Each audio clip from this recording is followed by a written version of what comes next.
La relation thérapeutique en médecine et psychothérapie, Michel Delbrück, Carrefour des psychothérapies, édition de Bock, suite de la lecture du chapitre 7, la relation thérapeutique en psychothérapie. Point 5. La relation psychothérapeutique. 5.1. Les caractéristiques de la relation psychothérapeutique. 5.1.1. La relation herméneutique. Pour Gilles Delille, les caractéristiques essentielles de la relation psychothérapeutique seraient au nombre de 6. Il parle de relation herméneutique, relation qui procède d'un mouvement qui part de l'intérieur du sujet pour tenter d'éclairer son expérience et d'en dégager le sens. L'herméneutique cherche la restauration du sens, menant à l'accomplissement du sujet. Cette disposition d'esprit ou cette capacité de dialogue herméneutique sera soutenue par 6 dispositions affectives, réflexives et interactives. Alors, on a une petite énumération. La volonté de réciprocité, c'est-à-dire que l'apport du patient et du thérapeute sont d'égale valeur. La reconnaissance de la singularité, l'ouverture à la multiplicité de sens, l'acceptation de l'inévitabilité du préjugé, le propre savoir, la propre expérience clinique, théorique et expérientielle du thérapeute constituent cet inévitable caractère de préjugé. La capacité à tolérer la vérité expérientielle du client et la volonté de s'ouvrir à son propre dialogue intérieur, c'est-à-dire accepter d'être touché, questionné explicitement et implicitement par l'autre. Ce dialogue herméneutique exige du soignant d'organiser sa compétence thérapeutique autour de 3 axes: l'axe réflexif, l'axe affectif et l'axe interactif. En effet, nous avons vu et nous verrons que le psychothérapeute doit développer sa compétence réflexive, c'est-à-dire le savoir intellectuel, sa compétence affective, c'est-à-dire son empathie, ses émotions, son accordage et désaccordage, et sa compétence interactive, c'est-à-dire communication verbale et non verbale, intérêt, écoute active, etc. 5.1.2. La relation centrée sur le patient. Pour Carl Rogers, 3 attitudes sont indispensables au psychothérapeute: la compréhension empathique du patient, la considération positive inconditionnelle et le degré d'authenticité et de congruence dans la concordance entre ses paroles et ses sentiments. Marie-France Dispo admet qu'on comprenne que par réaction contre les facilités de la psychanalyse passive, certains aient réagi scandalisés et aient prôné une participation plus active et une relation affective d'aide. Ainsi, Carl Rogers a rendu célèbre la notion d'empathie. Il faut, selon lui, vivre et sentir avec le client, coïncider avec ses affects, instant par instant. On ne peut rester détaché, coupé, à part, dans une merveilleuse neutralité bienveillante, face à une angoisse croissante qui risque de mener à un suicide. Ce qui va permettre l'installation du transfert est l'écoute positive inconditionnelle et bienveillante. Compréhension empathique du patient, considération positive inconditionnelle, degré d'authenticité et de congruence. Ce sont les 3 concepts fondamentaux de Carl Rogers. 5.2. La gestion de la distance thérapeutique. Avant d'entamer la réflexion sur le propos de la juste ou bonne distance, il nous paraît important de souligner que le type d'écoute en médecine, en psychothérapie et en psychanalyse diffère en quelques points importants. nous verrons que tout le dispositif de la cure psychanalytique est mis en place pour que la communication se fasse d'inconscient à inconscient. Il n'y a donc pas de meilleure attitude par rapport à l'autre. Il existe des niveaux d'interaction différents avec des modes d'appréhension du matériel attendu différents. Les trois approches ne s'adressent pas au même niveau de psychogenèse, ni au même niveau d'état du moi, et ne sont pas à adapter à tous les patients. Un schéma récapitulatif pourrait éclairer ces concepts. Alors, au niveau de l'inconscient collectif jungien, les archétypes, la phylogenèse, l'inconscient collectif jungien, les mythes familiaux, on est dans une psychanalyse jungienne. Au niveau de l'inconscient personnel freudien, l'ontogénèse, on est toujours dans l'inconscient comme chez Jung, et on est dans les psychothérapies psychanalytiques, dans les psychanalyses freudo-lacaniennes. Et ensuite, au niveau du moi conscient, on est dans les psychothérapies humanistes, les thérapies des troubles comportementaux cognitifs et dans l'analyse systémique. Donc l'analyse systémique, les thérapies TCC, les psychothérapies humanistes et les psychothérapies, c'est pour les moi conscients. Les psychothérapies psychanalytiques et les psychanalyses freudo-lacaniennes, c'est pour l'inconscient personnel freudien, l'ontogénèse. Et les psychanalyses jungiennes, c'est pour l'inconscient collectif jungien, les mythes familiaux et les archétypes phylogénèse. 5.2.1 La juste distance. La bonne distance en médecine et en psychothérapie reste une question essentielle. Des modalités de gestion des réactions contre-transférentielles par diverses approches psychothérapeutiques permettent d'apprécier les nuances que nous pourrions y mettre. Traditionnellement, la posture proposée était la neutralité bienveillante classique. Cette notion doit bien entendu être comprise et recontextualisée. Nous constatons qu'elle ne convient plus à pas mal de thérapeutes, lorsqu'elle est formulée comme telle. Car que veut dire neutralité ? Nous ne sommes jamais neutres, alors pourquoi le proposer ? Nous pourrions garder le terme bienveillance, mais dans ce cas, le thérapeute est-il suffisamment engagé moralement vis-à-vis du patient ? Certains courants vont évoquer la notion de réserve empathique ou chaleureuse, alors que d'autres proposeront une implication contrôlée. Du contrôle d'un retrait au contrôle d'un aller vers, la marge de manœuvre pourrait paraître anodine, mais traduit en fait la proposition de base de la posture thérapeutique de la psychanalyse New Way, dans le premier cas, et de celle des psychothérapies humanistes dans le second. Il s'agit de gérer les attentes parfois massives, quasi fusionnelles, de certains patients en souffrance. Une neutralité parfois proche de la froideur, sinon de l'indifférence, du moins dans ses manifestations extérieures, ne convient pas dans ces situations.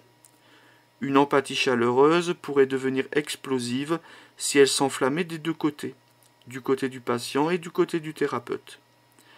Dans le chapitre 5, nous avons vu combien une éthique rigide, basée uniquement sur la réciprocité de la volonté, sur l'autonomie et la reconnaissance, pouvait faire vivre au patient un abandon ou de l'indifférence. Cette attitude s'avère cependant utile dans les cas de débordement et de nécessité de recadrage intensif. Nous proposons une posture thérapeutique nourrie d'ajustements créateurs ou conservateurs en fonction de ce qui se passe à la frontière entre les deux protagonistes de la relation thérapeutique, faite de souplesse et d'adaptabilité, nourrie d'éthique classique et de morale de sollicitude, et empreinte à la fois de réserve chaleureuse et ou d'implication contrôlée, en fonction des besoins et de l'état de la situation, des difficultés rencontrées et des progrès du patient dans sa démarche thérapeutique. Alors, figure 7.13, les outils de gestion de la bonne distance. Alors, ajustement créateur, souplesse et adaptabilité, éthique et morale de sollicitude, réserve chaleureuse, implication contrôlée. 5.2.2 Diverses options de la juste distance. Alors là, on aura petit a, la neutralité bienveillante des psychanalyses classiques. Petit b, le retrait chaleureux ou la psychanalyse empathique. Petit c, l'implication contrôlée des psychothérapies humanistes. Petit d, les cas particuliers de patients à problématiques archaïques. Et petit e, qui sera dédié à des réflexions. Donc 5.2.2, diverses options de la juste distance. Petit a, la neutralité bienveillante des psychanalyses classiques. Ce concept de neutralité bienveillante est souvent mal compris par les psychothérapeutes, et peut-être par certains successeurs de Freud. Aussi, nous allons revoir ensemble ce qu'en disent certains psychanalystes actuels. La neutralité bienveillante consisterait traditionnellement en une attitude neutre du psychanalyste dans la cure type, qui s'abstient d'influencer le patient, par une écoute non directive et indépendante de son propre idéal. La notion de neutralité analytique ne consiste ni en une objectivité scientifique ou expérimentale, ni en une impassibilité ou indifférence. Elle pose la question principale de la fonction analytique par rapport à la personne de l'analyste. Marie-France Dispo, dans un excellent article, nuance le propos. Au départ, l'idée avancée par Freud de la nécessité pour l'analyste de rester froid et impénétrable est un conseil technique qui a pour but avant tout d'éviter de faire obstacle à la liberté des associations et de donner libre cours au jeu de la projection.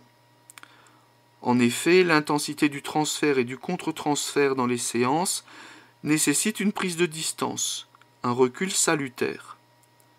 Freud dira « L'analyste doit se laisser surprendre par tout fait inattendu, conserver une attitude détachée et éviter toute idée préconçue. » L'autre point important pour Freud est la nécessité pour l'analyste de respecter la liberté du patient et de ne pas lui imposer ses propres façons de voir, en se gardant de recourir à toute forme de suggestion.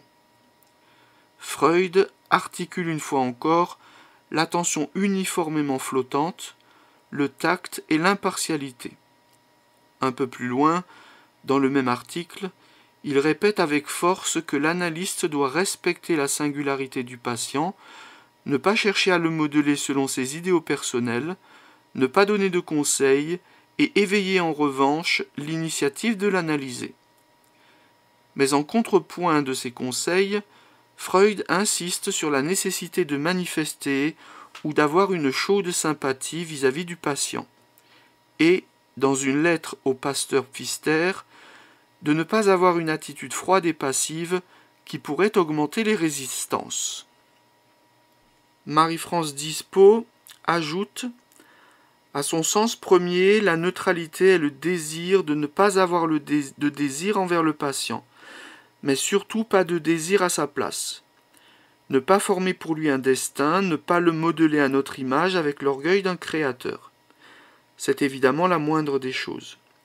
Le contraire serait l'éduquer comme son enfant et donc l'infantiliser, alors qu'il s'agit au contraire d'aider à sa libération, sa responsabilisation, son autonomisation croissante, sa maturité. Mais le paradoxe est toujours là, car il faut alors savoir accepter qu'il refuse cette aide possible et se complaise dans son infantilisation, son faux self, sa névrose. Aussi, certains croient qu'ils sont de vrais analystes s'ils n'apportent rien et restent complètement passifs. Ces super analystes entre guillemets se posent en juges et censeurs des autres et leur dénient toute pratique analytique, en les accusant de ne faire que des psychothérapies. Alors que, par cette neutralité-passivité, ce sont eux qui sont devenus des psychanalystes absents ou des missionnaires. Cette psychanalyse absente est certainement le comble de la facilité. Sans désir, volonté, projet, aide, le psychanalyste se contente d'assister passif aux efforts solitaires de ses patients. Autant en ce cas venir parler devant son miroir ou devant un magnétophone ou Internet, comme d'ailleurs d'autres l'ont préconisé par réaction. À vouloir être neutre, on n'est même plus analyste. Ces soi-disant psychanalystes passifs, complètement détachés, sans aucun désir et ne se mêlant de rien, ont totalement abandonné la direction de la cure, comme le leur reprochait Lacan. Au contraire, le fait de poser des actes psychanalytiques est ce qui permet un franchissement dans la cure. Alors comment agir sans diriger ? Car finalement, cette neutralité-passivité favorise les répétitions et les résistances, démontrant ainsi par l'absurde que l'analyste ne peut jamais rester neutre. Pour André Green, le psychanalyste est au plus près de Freud quand il décrit la neutralité bienveillante comme une réceptivité compréhensive, faite de disponibilité et d'égalité d'humeur, sans découragement ou irritation, à la fois envers le patient et envers ses propres productions inconscientes, tout en étant attentif à ne pas tenir un discours pseudo-tolérant et artificiel. Lors d'une interview donnée en 2007, il la définit ainsi. La neutralité bienveillante est un oxymoron. Il y a une contradiction entre les termes. En effet, comment peut-on être neutre et en même temps bienveillant ? Si on est bienveillant, on n'est pas neutre. Si on est neutre, on n'est pas bienveillant. Là est le paradoxe que doit assumer l'analyste.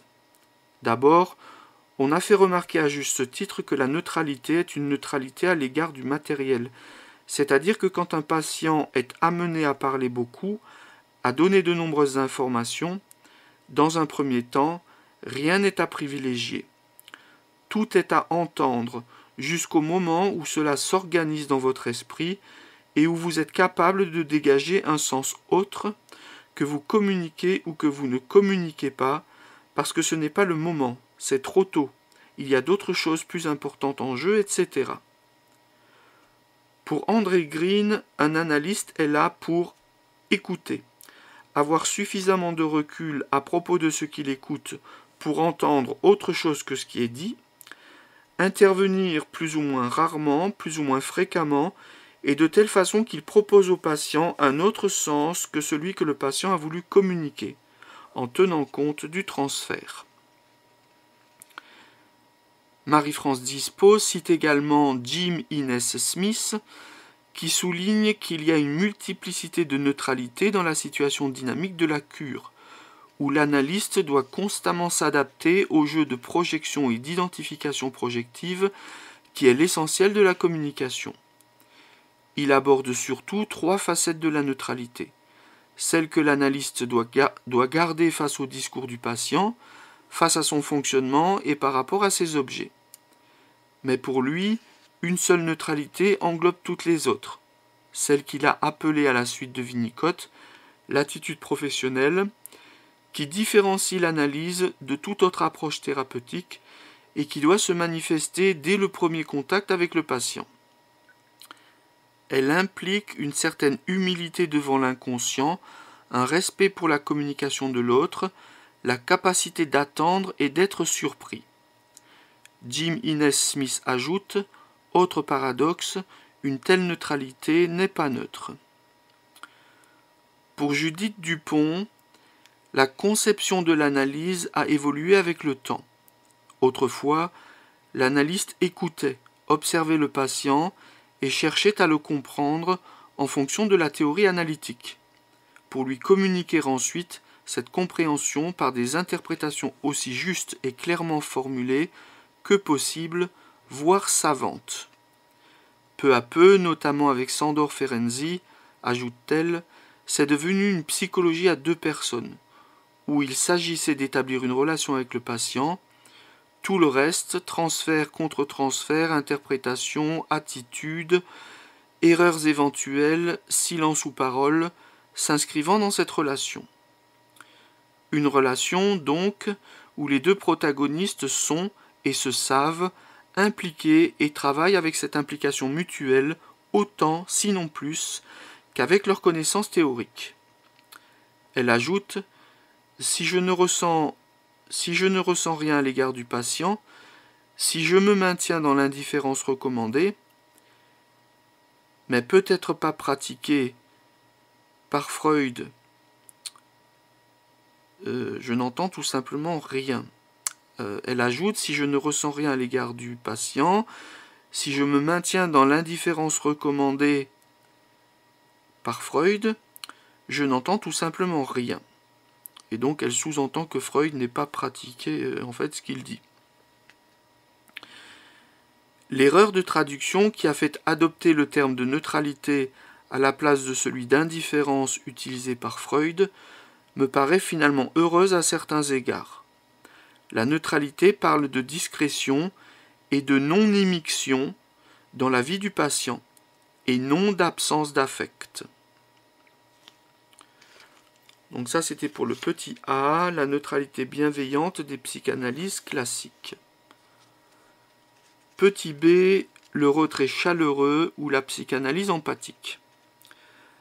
Serge Tisseron, dans un de ses derniers livres, qu'il appelle une psychanalyse empathique, prône une psychanalyse moins neutre, plus égalitaire, avec un psy moins sur son piédestal, mais plus bienveillant. En cela, il nous semble qu'il se rapproche du témoin bienveillant décrit par Alice Miller. Il explique comment une psychanalyse est un processus dans lequel il y a deux acteurs qui ont chacun leur rôle, et pourquoi il s'agit d'un travail à deux. Il dénonce les pratiques actuelles dans lesquelles le psy reste en retrait, silencieux, peut-être ayant peur d'outrepasser son rôle ou de trop s'impliquer dans la relation, et décrit une autre psychanalyse dans laquelle les deux acteurs s'impliquent. Il ajoute qu'il faut débarrasser la psychanalyse de ses scories, en ne la compliquant pas par une attitude froide et distante. Pour cet auteur, la spécificité de la psychanalyse réside dans le fait qu'elle est un type de compagnonnage impliquant entre l'analyste et l'analysant une empathie réciproque et mutuelle. Dans un article publié dans le Figaro de janvier 2013, il souligne le fait que les problématiques que nos patients souffrants nous amènent actuellement émergent plus de la sphère psychotique ou de celle des états limites, et que les analystes doivent adapter leur posture, qui était au départ ajustée à des névrotiques. Ce positionnement est aussi développé par les psychanalystes freudiens à orientation winnicottienne. Petit c. L'implication contrôlée des psychothérapies humanistes. Didier Juston nous explique que s'impliquer, c'est s'investir, se consacrer très activement à quelque chose. Mais c'est aussi prendre position, ce qui est la conséquence d'un choix et nous amène à la notion de responsabilité. En effet, impliquer quelqu'un, c'est le confronter à sa responsabilité, et être impliqué, c'est être concerné. Serge Ginger définit l'implication contrôlée comme une attitude d'engagement délibéré dans la relation thérapeutique, préconisée en Gestalt et supposant une exploitation attentive du contre-transfert dans l'intérêt du client. Je suis ici moi-même pleinement, en tant que personne entière et authentique, conscient de mes émotions et sentiments actuels, et je n'y suis pas pour moi-même, mais pour le client avec qui je peux partager une partie de mon ressenti.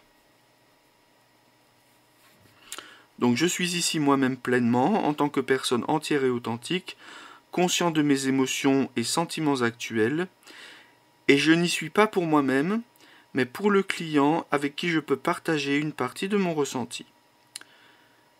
Jean-Paul Laplanche, Gestalt thérapeute, distinguerait la coexistence de deux types d'implication.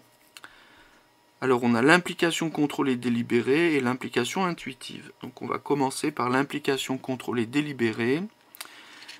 Donc l'implication contrôlée délibérée avec laquelle je fais le choix, par exemple, de dévoiler quelques aspects de moi, ou le célèbre « je pense tout ce que je dis et je ne dis pas tout ce que je pense », c'est-à-dire l'expression mesurée du contre-transfert du thérapeute.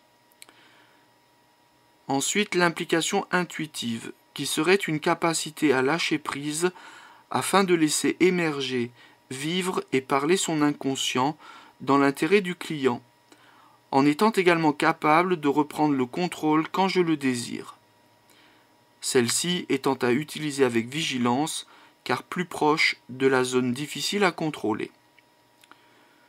Pour Ludwig Bieswanger, l'engagement du thérapeute est important, car c'est bien à deux que quelque chose de radicalement nouveau se crée, et le recours hâtif au transfert n'est trop souvent qu'un moyen d'occulter cette nouveauté. Ces deux aspects de l'implication du thérapeute seraient à manier au moment opportun de la séquence de travail et à doser avec soin en fonction, par exemple, de l'avancée de la thérapie, de la personnalité du client, de la stratégie et des limites du thérapeute, etc. Dans cette tradition de la Gestalt-thérapie où l'on parle d'implication contrôlée, Serge Ginger ajoute à propos du Gestalt-thérapeute: il ne cherche pas davantage à éliminer le symptôme qu'à l'ignorer. Il se sent prêt à l'explorer avec son client, partageant cette aventure à deux dans une relation. Le thérapeute ne dit pas et ne montre pas tout ce qu'il ressent, mais néanmoins, il l'exploite au maximum et il partage ce qui lui paraît utile à l'avancement de la thérapie. Il s'agit en effet de filtrer attentivement l'expression de son contre-transfert. Ces positionnements nécessitent une grande vigilance, une conscience claire des enjeux en cours tant chez le patient que chez le thérapeute, ainsi qu'une analyse profonde et longue du psychothérapeute et de la supervision régulière. Le thérapeute veillera à très bien connaître son patient, son histoire personnelle, ses zones de fragilité, sa structure, entre parenthèses, pré-psychotique, état limite ou névrotique. L'analyse constante de ce qui se déroule dans l'ici et maintenant, dans l'entre-deux, à la frontière contact entre le patient et le thérapeute, constitue une zone importante de la thérapie. L'exploration de la relation réelle entre le patient et le thérapeute, conjuguée avec la relation transférentielle entre le patient et le thérapeute, L'exploration de la relation réelle entre le patient et le thérapeute, conjuguée avec la relation transférentielle, va permettre l'élaboration de la relation herméneutique, qui donnera du sens et permettra au patient d'avancer sur son chemin. En effet, l'exploitation du vécu du patient pourra être potentialisée parce que nourrie du partage éventuel du ressenti personnel du psychothérapeute humaniste à partir de ce qui se passe dans l'échange patient-thérapeute.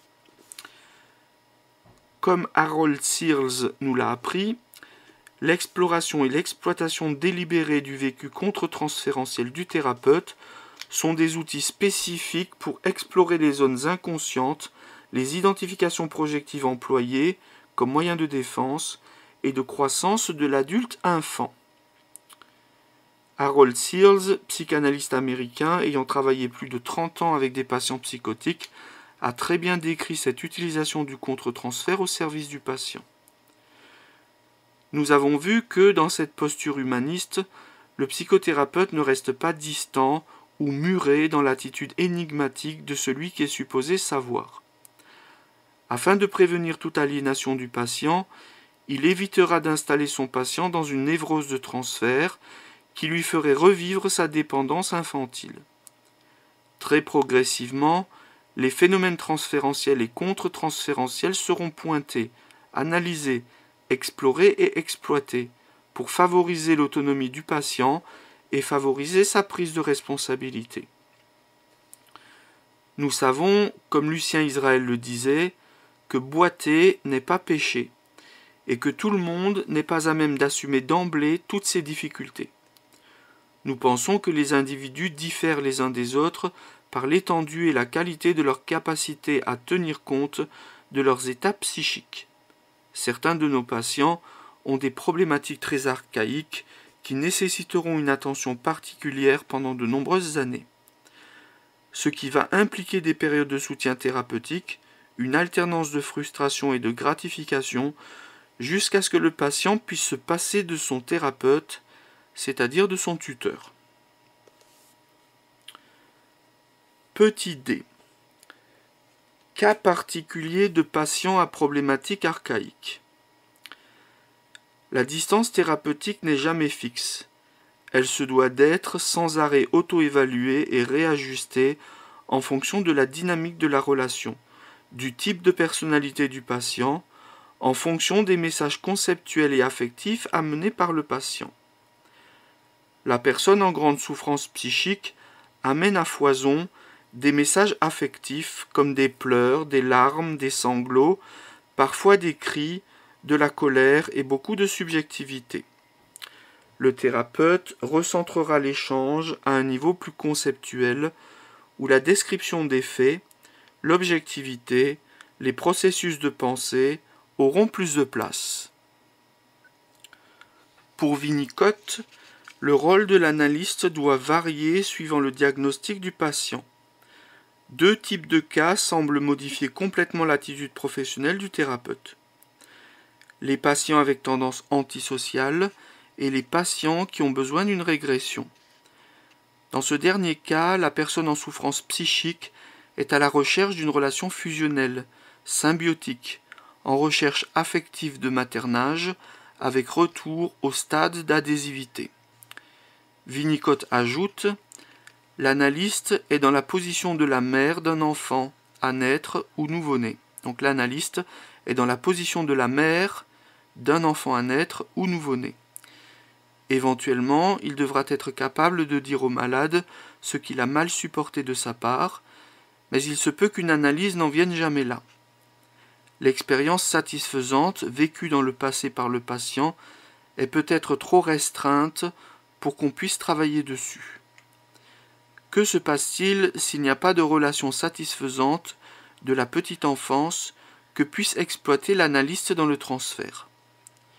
Il y a en effet une énorme différence entre les patients qui ont eu des expériences précoces satisfaisantes, que l'on peut découvrir dans le transfert, et ceux dont les expériences très précoces ont été si déficientes ou si distordues que l'analyste doit être le premier dans la vie du malade à lui fournir certains éléments d'un environnement essentiel. Accompagner son malade à grandir, à repasser tous les stades de la psychogenèse, n'est pas forcément lui faire plaisir, ni répondre à sa demande affective, ni l'agresser non plus. D'où la pirouette à rester entre ces deux pôles, soit de maternage où il accepte fusion et régression, soit de rejet désaffectivité, où il est trop loin et fait surgir l'angoisse d'abandon. La recherche constante et claire d'un fonctionnement harmonieux va aider à éviter les risques d'éclatement ou de fusion. Petite e, réflexion. Face à ces pistes de gestion de la distance thérapeutique, quelle position choisir? Cette fameuse neutralité bienveillante bien comprise, une réserve participante et empathique ou une implication contrôlée? Donc face à ces pistes de gestion de la distance thérapeutique, quelle position choisir? Cette fameuse neutralité bienveillante bien comprise, une réserve participante et empathique ou une implication contrôlée? Notre position sera nuancée. Nous proposons de garder ces divers positionnements ou diverses postures, non pas en référence aux conseils ou dictates des écoles de psychanalyse ou de psychothérapie, mais bien en fonction de notre clinique, de nos connaissances théoriques enrichies au fil des années, de références multiples et bien entendu et surtout du narratif et du vécu corporel, émotionnel et cognitif de notre patient. En effet, nous aurons à nous ajuster constamment face au patient, en fonction de son type de personnalité, de son histoire clinique, de son contexte environnemental, ainsi que du nôtre, de l'état psychique du patient, entre parenthèses son état émotionnel, son humeur, son stade de régression éventuelle, du contrat moral de chacun, du niveau actuel du travail thérapeutique, de la demande de départ et du mandat accordé explicitement au thérapeute par le patient. Donc, Michel Delbrück, il dit qu'il ne va pas s'en tenir à ce que disent les écoles, mais à son expérience directe avec le patient. Et donc, il dit, en effet, nous aurons à nous ajuster constamment face au patient, en fonction de son type de personnalité, de son histoire clinique, de son contexte environnemental ainsi que du nôtre, de l'état psychique du patient, du contrat moral de chacun, du niveau actuel de travail thérapeutique, de la demande de départ et du mandat accordé explicitement au thérapeute par le patient. Peter Fonagy nous exhorte à exercer notre conscience autoréflexive, métacognitive et méta-émotionnelle. Donc Peter Fonagy ou Fonagy nous exhorte à exercer notre conscience autoréflexive, métacognitive et méta-émotionnelle.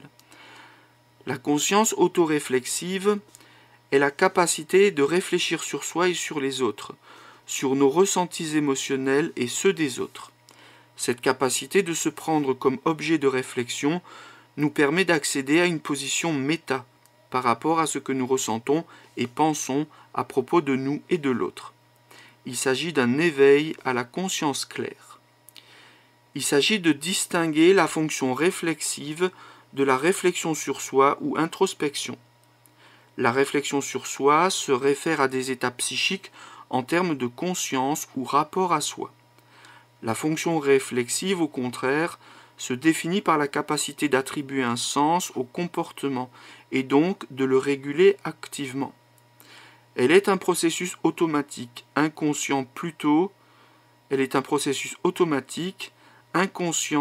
que mis en œuvre de façon délibérée. La capacité du thérapeute à utiliser régulièrement cette fonction pour lui-même et en séance va rejaillir sur le patient et la question du sens pourra ainsi émerger. Donc là, on a une figure 7.14 avec deux flèches qui se croisent en X, une vers le bas, une vers le haut. Donc nous avons neutralité bienveillante, réserve participante ou retrait chaleureux, implication contrôlée, subtile adéquation d'un retrait et d'un aller vers. 5.2.3 Le devoir de réserve. Le médecin, le thérapeute, l'avocat, le notaire se doivent de conserver un devoir de réserve. Ils doivent, dans l'exercice comme en dehors de l'exercice de leurs fonctions, éviter tout ce qui pourrait porter atteinte à la dignité de leur activité ou à leur capacité de les exercer, donner lieu à scandale ou compromettre les intérêts de leur service.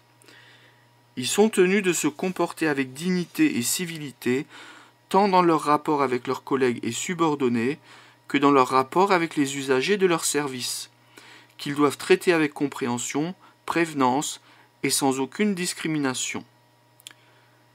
Dans ce cadre de travail, même si le soignant ne partage pas sa vie privée avec ses patients, il ne répondra pas aux questions trop précises ou trop personnelles qui l'amèneraient dans le domaine personnel ou privé. Les réponses emmêleront le patient et lui-même dans des projections, des déductions, des hypothèses et des conclusions dont il ne pourrait débattre de manière égalitaire, car ce n'est pas l'objectif. Les données partagées risquent à bon ou à mauvais escient d'être survalorisées ou dénigrées en fonction de l'état de besoin et de nécessité du patient. L'asymétrie des relations empêche une vraie authenticité et risque d'être mal comprise et mal contextualisée. Ces informations privées ne pourraient que nuire aux deux. Dans d'autres cas, la sincérité et l'authenticité du partage pourraient avoir un effet dynamisant sur le processus thérapeutique. Notre simple humanité, la reconnaissance de nos imperfections et de nos erreurs peuvent permettre au patient de se vivre lui aussi comme un simple mortel perfectible. Encore une fois, l'éthique voudrait que la décision de dire soit sous-tendue par la réponse à 3 questions. Ce que je vais dire va-t-il faire grandir le patient? Va-t-il me faire grandir moi-même? Va-t-il faire grandir la relation thérapeutique? La réponse positive aux 3 questions donnerait un sens au partage ponctuel de données plus personnelles. Et là, on va arriver au point 6 du chapitre 7, la relation thérapeutique en psychothérapie. Donc le point 6 qui est la notion d'engagement et de désengagement du thérapeute. Et la lecture de ce point 6 se fera dans le fichier audio suivant.